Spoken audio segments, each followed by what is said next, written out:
All right, welcome back to the deep dive. Today, we're digging into a fascinating review, looking at the TIG Ideas Rosemary Shampoo. Ah, yes. We're really trying to put it under the microscope, slice through all that marketing noise, and, get to the actual science. Good plan. There's often a gap there. Definitely. And we're zoning in on one big hook they use, visible results in just 7 days. So the big question for today, legit or scam? Yeah, that 7-day promise. I mean, that's a really bold claim, not just for cosmetics, but for actual human biology. Right. If you're promising change that fast, the stuff inside better be revolutionary. Exactly. The ingredients need to back it up in a big way. Okay, so let's start with what they promise, the marketing side. They talk about healthier hair, a soothed scalp, Standard benefits. but they get really specific with numbers. They actually cite figures like 96% of users noticing less oiliness 96%. Wow. and 79% seeing a calmer scalp. I mean, those numbers sound really concrete, almost like they came straight from a lab report. They sound impressive, absolutely. But, we need to remember that consumer polls, like asking people how they feel, are very different from rigorous lab studies. That's a key distinction. So to really judge those stats, we got to look at what's actually in the bottle, what's doing the work. Okay, let's break down those ingredients then. What are the key players here? Well, the main active ones they highlight are rosemary extract and zinc PCA. Rosemary, right. I've heard of that for scalp stuff. Yeah, it's often included for its sort of anti-inflammatory reputation, aiming for that scalp comfort they mentioned. And the zinced PCA. Zinc PCA, that's zinc pyrrolidone carboxylate. It's basically an oil controller. It's actually super common in products for oily scalps because it's known to help regulate sebum.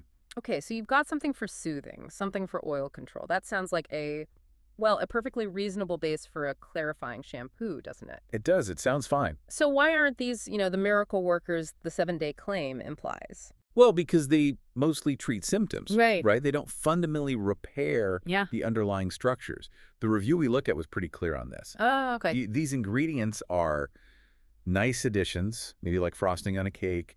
They can offer some temporary relief, maybe clear away surface gunk. Makes sense. Cleaner feeling. Exactly. But they just don't have the biological power to, say, repair hair roots or change your hair follicle cycles or really transform your scalp structure. That's just not what they do. And this is where the skepticism, especially around that 7-day claim, really kicks in. I mean, even if 79% of people feel their scalp is calmer, isn't that still a good thing? Even if it's maybe partly placebo. Oh, it absolutely can feel like a positive thing. If a shampoo clears out buildup that was irritating, or if the rosemary gives a mild soothing effect, you will feel cleaner, maybe calmer pretty quickly. Okay.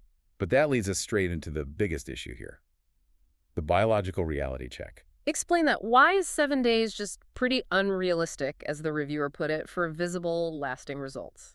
Because actual biological change, it just takes time. Think about skin cell turnover. Or your scalp to skin. Like weeks. Exactly. It takes about 4 weeks, roughly Yeah. 28 days, just for new cells to migrate to the surface.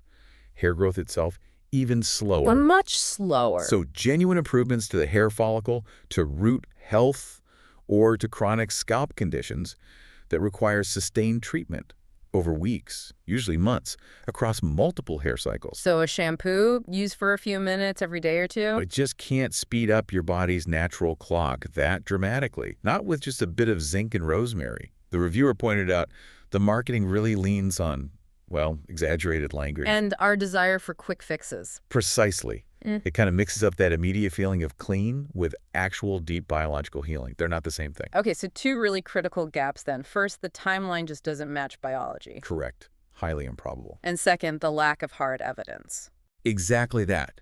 Look, if a company makes a massive claim like 96% satisfaction and ties it to a super fast timeline like 7 days, they need proof. Real proof. Real proof, like rigorous, independent, third-party lab studies showing actual changes, not just user polls asking how people feel. And our sources found, well, a complete absence of that kind of scientific backup for this product's specific claims. So they're relying on the general reputation of the ingredients, not tests on their actual finished shampoo. It seems that way, yes. So bottom line, what does this mean for you, the listener, looking at this bottle on the shelf? Well, the overall take seems pretty straightforward. This TIG Ideas shampoo will probably make your hair feel cleaner and fresher. Hmm. I mean, it's a shampoo, it has detergents. Sure. But you really need to take those very specific time-bound promises, especially that 7-day result claim, with a very large grain of salt. Yeah. Maximum skepticism is probably warranted there. Yeah, this whole deep dive is actually a great little case study, isn't it, on how to evaluate products. It really is. It shows that, a nice-sounding ingredient list and some big user percentages look great on paper. But they don't automatically equal scientific proof. Not at all. They Yeah. can't bridge that gap between maybe feeling better temporarily and having actual validated results. Yeah. Always look past the flashy numbers and ask, where's the proof for this specific product? What's the mechanism? That really is the critical takeaway here. So before you trust any product flashing impressive stats like 96% this or 79% that, here's something to think about. Yeah.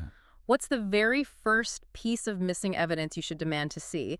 The piece that would actually confirm the results are real and not just temporary or subjective. Mull that over until next time.